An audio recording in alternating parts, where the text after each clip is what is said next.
بسم اللہ الرحمن الرحیم۔ تحفہ غدیر، یہ کتاب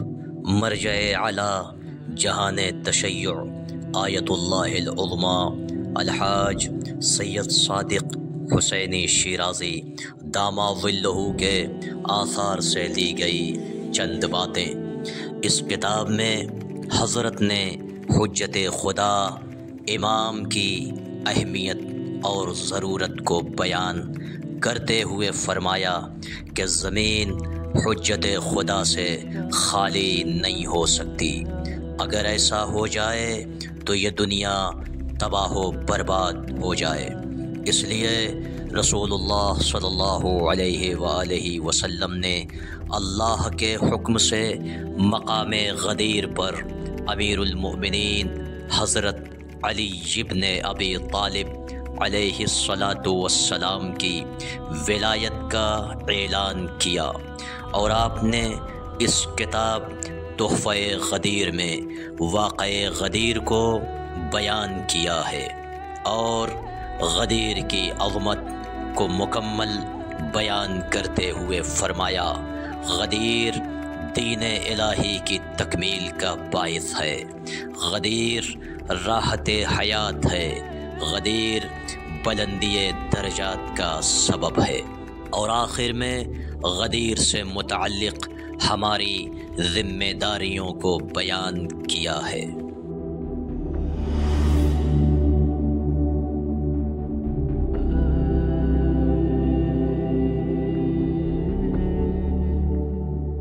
اعوذ باللہ من الشیطان اللعین الرجیم، بسم اللہ الرحمن الرحیم،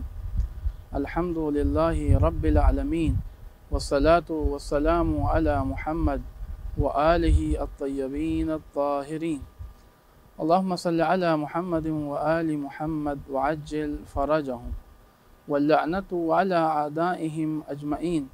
من یومنا ھذا الی قیام یوم الدین۔ اما بعد فقد قال اللہ تبارک وتعالی فی محکم کتابہ الکریم وهو أصدق القائلين وقوله الحق، بسم الله الرحمن الرحيم، يا أيها الرسول بلغ ما أنزل إليك من ربك وإن لم تفعل فما بلغت رسالته، صدق الله العلي العظيم۔ مشاہدین کرام، السلام علیکم ورحمۃ اللہ وبرکاتہ۔ غدیر سے متعلق کتاب تحفہ غدیر کہ جس کے متعدد موضوعات کو آپ کے سامنے آپ کی خدمت میں لے کر حاضر ہوا۔ سب سے پہلا موضوع کہ جس کے حوالے سے آپ کی خدمت میں کچھ معروضات پیش کرنا ہے وہ ہے غدیر کی عظمت اللہ تبارک و تعالیٰ کی نگاہ میں۔ اللہ تبارک و تعالیٰ نے ابتداء بشر سے یہ نظام رکھا ہے کہ بندوں کو بعد میں بھیجا اور ہادی کو پہلے بھیجا، یعنی ان افراد کو کہ جو ہدایت لینے والے تھے ان کو اس دنیا میں بعد میں بھیجا ہے، جو ہدایت دینے والے تھے ان کو اس دنیا میں پہلے بھیجا ہے، اور اسی سلسلے کو بڑھانے کے لیے سب سے پہلے جناب آدم کو خلق کیا اور جناب آدم کو ہادی بنا کے بھیجا، اور یہ اعلان کیا کہ میں روئے زمین پر ایک خلیفہ بنانے والا ہوں۔ اور اللہ تبارک و تعالیٰ نے پہلے ہی مرحلے پر دو چیزوں کی وضاحت کر دی۔ ایک یہ کہ ہادی کا جو انتظام کرے گا وہ پروردگار عالم کرے گا، اس کے علاوہ کوئی دوسرا یعنی بشر ہدایت کا انتظام نہیں کرے گا۔ دوسرے یہ کہ اللہ کبھی کسی بھی زمانے کو ہدایت سے خالی نہیں رکھے گا۔ یہ سلسلہ چلتا رہا، یہ سلسلہ بڑھتا رہا، اور ہمارے آخری رسول حضرت محمد مصطفیٰ صلی اللہ علیہ وآلہ وسلم تک نبوت کا یہ سلسلہ ہدایت کی شکل میں پہنچا، اور چونکہ ہمارے نبی آخری نبی ہیں لہذا یہاں پر نبوت کا خاتمہ تھا، لیکن ہدایت متقاضی تھی اس بات کی کہ ہدایت کے سلسلے کو جاری رکھا جائے، لہذا رسول کے کسی جانشین کا اعلان کیا جائے، اور اسی سلسلے میں ہمارے اور آپ کے آخری رسول حضرت محمد مصطفیٰ صلی اللہ علیہ وآلہ وسلم سفر حج پر اصحاب کے ساتھ گئے ہوئے تھے، اور حج کو مکمل کرنے کے بعد واپس ہو رہے تھے کہ جناب جبرائیل رسول اسلام کی خدمت میں حاضر ہوئے، اور حاضر ہو کے کہتے ہیں اللہ کے رسول، اللہ کی طرف سے آپ کے لیے پیغام ہے۔ کیا پیغام ہے؟ یا ایھا الرسول بلغ، اے میرے حبیب آپ اس کو پہنچائیے کہ جس کے پہنچانے کا حکم آپ کو پہلے سے دیا جا چکا ہے، اور اے میرے حبیب، اے میرے رسول، اگر آپ نے اس حکم کو نہ پہنچایا تو گویا کہ کار تبلیغ انجام ہی نہیں دیا ہے، اور آپ پریشان نہ ہوئیے، آپ کا پروردگار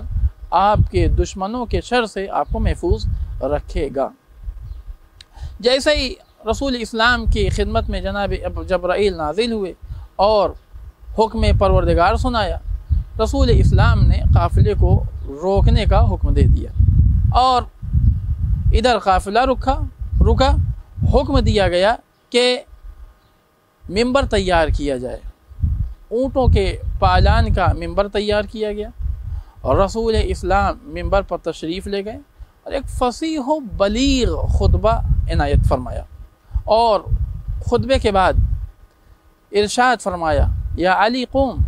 علی آپ اپنی جگہ سے اٹھیے۔ امیر المومنین علی بن ابی طالب علیہ السلام اٹھے، رسول اسلام کے قریب گئے، رسول اسلام نے امیر المومنین کا ہاتھ پکڑا، اور ہاتھ پکڑنے کے بعد بلند کیا، اور بلند کر کے یہ کہتے ہیں کہ یہ جان لو کہ جس کا میں مولا ہوں اس کے یہ علی مولا ہے۔ یعنی رسول اسلام نے پروردگار عالم کے حکم سے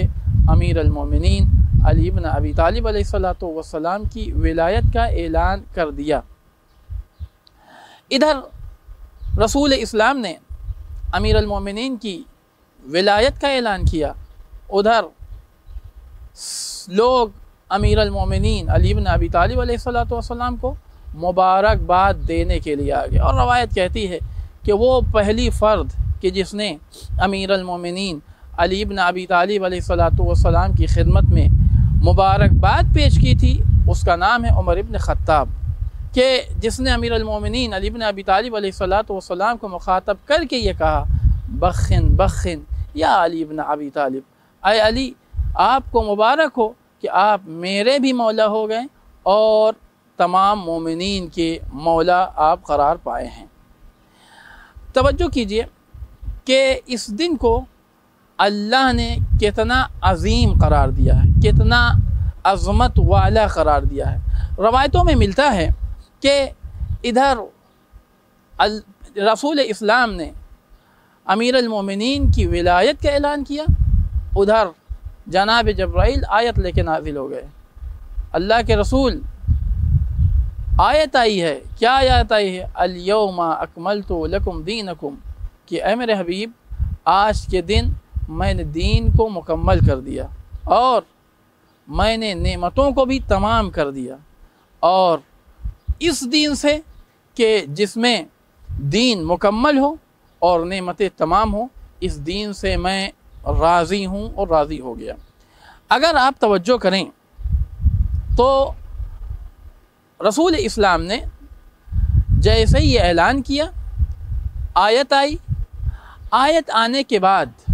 رسول اسلام نے واضح طور کے اوپر یہ اعلان کر دیا، کیا کہ یہ آخری فریضہ ہے۔ اللہ تبارک و تعالی نے اس سے پہلے متعدد فرائض کو لوگوں کے لیے رسول اسلام کے ذریعے سے بھیجا ہے، لیکن یہ آخری فریضہ ہے۔ اب اس کے بعد کوئی دوسرا فریضہ آنے والا نہیں ہے، لہذا ولایت امیر المومنین علی بن ابی طالب علیہ السلام کے ذریعے سے، امیر المومنین علی بن ابی طالب علیہ السلام کی ولایت کے ذریعے سے فریضے کا اختتام کر دیا، گویا کہ مہر لگا دی کہ اب اس کے بعد کوئی دوسرا فریضہ آنے والا نہیں ہے، یہ آخری فریضہ ہے۔ جیسا کہ تعبیر ہے، خود امام علی رضا علیہ السلام ارشاد فرماتے ہیں کہ آخری فریضہ جو اللہ تبارک و تعالی نے نازل کیا ہے وہ ہے ولایت۔ ولایت کے بعد کوئی دوسرے فریضے کو اللہ نے نازل نہیں فرمایا، بلکہ ولایت کے ذریعے سے تمام فریضوں کے اوپر مہر لگا دی کہ اب آج دین مکمل بھی ہو گیا اور نعمتیں تمام بھی ہو گئیں۔ والحمد للہ رب العالمین۔